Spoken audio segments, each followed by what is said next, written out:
বন্ধুরা, হঠাৎই এক তরকা খেতে ইচ্ছা করছে, অথচ বাড়িতে তরকার ডাল ভেজানো নেই। কি করবে ভাবছো? তাহলে ঝটপট দেখে নাও এই রেসিপিটি। কোনো রকম ডাল ভেজানোর ঝামেলা ছাড়াই এই রেসিপিটি আজকে আমি তোমাদের তৈরি করে দেখাবো। নমস্কার বন্ধুরা, পিউ কুকিং অ্যান্ড লাইফস্টাইল চ্যানেলের নতুন একটা ভিডিওতে সবাইকে জানাই অনেক অনেক স্বাগত। তো দেখো, আমি মুগ ডাল নিয়ে নিয়েছি, মানে মুগ কড়াই যেটাকে বলে, সবুজ মুগ কড়াই, সেটাই নিয়ে নিয়েছি 200 গ্রাম। এবার ডালটা দেখো ভালো করে আমি জল দিয়ে ভালো করে আগে ধুয়ে নেব। তো দেখো ভালো করে জল দিয়ে ধুয়ে নিয়ে তারপর এটাকে একেবারে প্রেশার কুকারে দিয়ে সেদ্ধ করে নেব সিটি মেরে। তো দেখো ভালো করে ধুয়ে নিলাম, নিয়ে এবার এটা আমি কুকারের মধ্যে নিয়ে নিচ্ছি। যেহেতু ডালটা ভেজানো নেই সেই জন্য একটু জলটা বেশি দিয়েই ডালটা সেদ্ধ করে নেবে। একটু সময় লাগবে, 3 থেকে 4টে সিটি দেবে, দেখবে খুব সুন্দরভাবে ডালটা সেদ্ধ হয়ে যাবে। তো এর মধ্যে আমি একটু হলুদ আর নুন দিয়ে দিলাম। নুনটাও দিয়েছি, হয়তো কোনো কারণে ওঠেনি বন্ধুরা, নুন আর হলুদ দিয়েই সেদ্ধ করে নেবে ডালটা। এবার দেখো এখানে আমি পেঁয়াজ কুচো নিয়ে নিয়েছি, 2টো পেঁয়াজ ভালো করে ঝিরিঝিরি করে কুচিয়ে নিয়েছি। একটা টমেটো কুচিয়ে নিয়েছি কাঁচা লঙ্কা কুচো, ঝালটা তোমরা স্বাদ বুঝে দিয়ে দেবে। আমি 4টে কাঁচা লঙ্কা কুচিয়ে নিয়েছি। এখানে দেখো আদা নিয়েছি গ্রেট করে, আদাটা একটু গ্রেট করে ঘষে নিয়েছি, 1 ইঞ্চ মতো আদা নিয়েছি। আর নিয়েছি 6 থেকে 7 কোয়া রসুন, সেটাও গ্রেট করে ঘষে নিয়েছি। আর এখানে দেখো 2টো ডিম নিয়েছি, ডিমটাকে আগে থেকে ফাটিয়ে রেখে দিয়েছি বাটিতে। এবার চলো শুরু করা যাক। এবার দেখো কড়াই বসিয়ে দিয়েছি, এর মধ্যে 2 বড় চামচ, একটু তেলটা বেশি দেবে, আর 2.5 চামচ মতো আমি তেল দিয়েছি। তো তেলটা দেওয়ার পর আমি এখানে গোটা গরম মশলা আর তেজপাতা ফোড়ন দিয়ে দিলাম। এবার ফোড়ন থেকে সুন্দর একটা গন্ধ উঠলে আমি দিয়ে দিলাম পেঁয়াজ কুচোটা। এখানে গোটা গরম মশলা দিয়েছি, 2টো এলাচ, লবঙ্গ আর দারচিনি ফোড়নে দিয়েছি, আর দিয়েছি তেজপাতা। আর দেখো এখানে দিয়ে দিলাম পেঁয়াজ কুচোটা দেওয়ার পরই আমি দিয়ে দিলাম রসুন কুচোটা, মানে রসুন গ্রেট করে ঘষে রেখেছিলাম সেটাই দিয়ে দিলাম। দিয়ে আবার একটু পেঁয়াজ আর রসুনটা একটু ভেজে নিচ্ছি। আজকে এই রেসিপি খুবই সাধারণভাবে আমি তৈরি করছি, চটজলদি বানানো হয়ে যায়। কোনো রকম প্ল্যান করা ছাড়াই হঠাৎ খেতে ইচ্ছে করলে তোমরা এইভাবে বানিয়ে নিতে পারবে। তো দেখো ডালটা খুব সুন্দরভাবে সেদ্ধ হয়ে গেছে। দেখেছো বন্ধুরা, কত সুন্দরভাবে ডালটা কিন্তু সেদ্ধ হয়ে গেছে। তো এইভাবে তোমরা করে নিতে পারবে। এবার দেখো এখানে আমি হলুদ গুঁড়ো দিয়ে দিলাম, পরিমাণ বুঝে হলুদ গুঁড়ো দিয়ে দিলাম।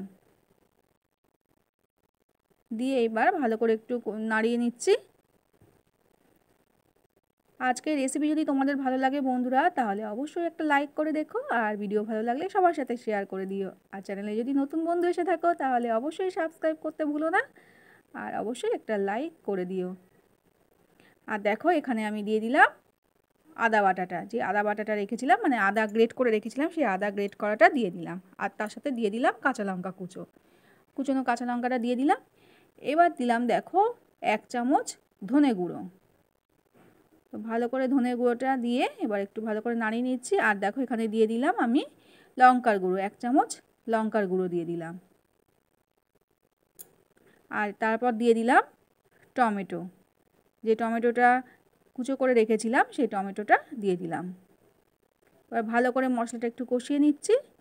আর এখানে দেখো এবার দিয়ে দিলাম কাশ্মীরি লঙ্কার গুঁড়ো, একটু কালারের জন্য দিলাম, এটা চাইলে তোমরা স্কিপ করে দিতে পারো, এর জন্য কোনো ঝাল হবে না। তো দেখো ভালো করে একটু কষিয়ে নিচ্ছি। এবার কষাতে কষাতে দেখো আমি একটু মাঝখানটা ফাঁক করে নিলাম, নিয়ে এখানে আমি আবারও একটু তেল দিয়ে দিলাম। দেখো এখানে 1 চামচ মতো তেল আমি আবারও দিয়ে দিলাম। এবার একটু গরম হয়ে গেলে তেলটা আমি দেখো দিয়ে দিলাম যে ডিম 2টো ফাটিয়ে রেখেছিলাম, সেই ডিম 2টো দিয়ে দিলাম। এবার এখানে ডিমটা দেওয়ার পর এই ডিমের ওপরে আমি অল্প একটু নুন দিয়ে দেব। দেখো নুন দিয়ে দিলাম, দিয়ে এবার ওপর থেকে একটু কাঁচা লঙ্কা ডিমের ওপরও দিয়ে দিলাম, দিয়ে একটু হতে দেব, তারপর নাড়বো। আগেই নাড়বো না, একটু হতে দেব, তারপরে উল্টে দেব। আস্তে আস্তে করে ডিমটাকে উল্টাবো। প্রথমে একটু নেড়ে নেব, তারপরে আগে হতে দেব, তারপরে উল্টে দেব। তো দেখো একই, কোনো রকম আলাদাভাবে করার কোনো দরকার নেই, একই রান্নার মধ্যেই কিন্তু মানে মশলা কষতে কষতেই ডিমটা দিয়ে এইভাবে একই সাথে কিন্তু রান্নাটা করা হয়ে যাবে। চটজলদি এই রেসিপিটা বানানো হয়ে যাবে, কোনো রকম আলাদা আলাদা করে করার দরকার নেই। এইবার দেখো এখানে আমি নিয়ে নিয়েছি তড়কা মশলা। তো এই তড়কা মশলা এখানে আমি অ্যাড করব। একটু পরে দেব মশলাটা, আগে ভালো করে একটু কষিয়ে নিচ্ছি ডিমটা দিয়ে। মশলার সাথে ডিমটা ভালো করে কষিয়ে নিতে হবে। এইভাবে ভালো করে কষিয়ে নিলাম যাতে ডিমের সাথে মশলাটা সুন্দরভাবে কষানো হয়ে যায়। এইভাবে একবার এক তরকা বানিয়ে খেয়ে দেখো বন্ধুরা, দারুণ স্বাদ হয়। তো দেখো এইবার আমি দিয়ে দিলাম তড়কা মশলা। তো তড়কা মশলাটা দিলে স্বাদ এমনিই ভালো হয়ে যায় বন্ধুরা। অবশ্যই তোমরা তড়কা মশলা দিয়ে একবার তড়কা বানিয়ে খেয়ে দেখো, খুব সুন্দর খেতে হয়। তো দেখো ভালো করে একটু এবার কষিয়ে নিচ্ছি। নিয়ে ভালো করে কষানো হয়ে গেলে এবার আমি দিয়ে দেবো তড়কার ডালটা, সেদ্ধ করে রাখা তড়কার ডাল। তো দেখো ডালটা এবার দিয়ে দিলাম, দিয়ে এবার ভালো করে মিশিয়ে নিচ্ছি সব কিছু। আমার আজকের রেসিপিটি তোমরা ফেসবুক থেকে দেখে থাকো বন্ধুরা, তাহলে আমার অবশ্যই প্রোফাইলটা ফলো করে নিও আর একটা লাইক অবশ্যই করে দিও। আর ইউটিউবের বন্ধুরা যদি আমার চ্যানেলে নতুন এসে থাকো, সাবস্ক্রাইব করার সাথে সাথে বেল আইকনটা অবশ্যই দাবিয়ে দিও, তাহলে আমার নিত্য নতুন রেসিপির আপডেট সবার আগে তোমাদের কাছে পৌঁছে যাবে। তো দেখো এবার আমি ভালো করে মশলাটা কষিয়ে নিলাম ডালের সাথে কষিয়ে নেওয়ার পর এবার আমি জল দিয়ে দিলাম। তো দেখো অল্প একটু জল দিয়ে দিলাম, না হলে একদমই শুকনো হয়ে যাবে। তো জলটা পরিমাণ বুঝেই তোমরা দিয়ে দেবে, কতটা পাতলা খেতে চাও। পরে ঠান্ডা হলে কিন্তু ডাল অনেকটাই বসে যায়, তো সেই বুঝে ডালে জলটা দিয়ে দেবে। এইবার আমি দিয়ে দিলাম নুনটা। তখন ডিমের মধ্যে অল্প একটু দিয়েছিলাম ডিমটা দেওয়ার সময়, এবার চেক করে এখানে তোমরা নুনটা ভালোভাবে দিয়ে দেবে। এখানে আমি অল্প একটু চিনিও অ্যাড করে দিলাম, এতে করে স্বাদের ব্যালেন্সটা সুন্দর হবে। তো দিয়ে ভালো করে দেখো আমি নাড়াচাড়া করে নিচ্ছি। এবার ভালো করে একটু ফুটিয়ে নেব।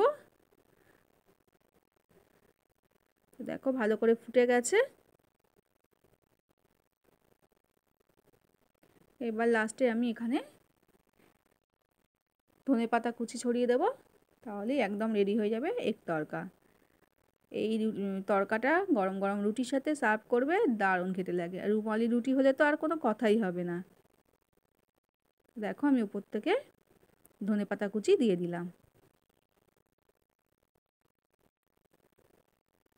তো একদমই রেডি আমার আজকের এগ তড়কা। কেমন লাগলো অবশ্যই আমাকে কমেন্টে জানাতে ভুলো না। আর একবার হলেও তোমরা বাড়িতে আমার মতন করে এই তড়কা বানিয়ে দেবে। আর সবার শেষে তোমরা এখানে একটু বাটার দিয়ে দিতে পারো। নামানোর সময় এখানে একটু বাটার দিয়ে দেবে, তাহলে এর স্বাদ কিন্তু আরও দ্বিগুণ হয়ে যাবে। তো আমি আজকে আর বাটার দিলাম না, অবশ্যই তোমরা বাটার দিয়ে সার্ভ করো। আজ তাহলে এখানে বিদায় নেবো বন্ধুরা, সবাই খুব ভালো থেকো, টাটা।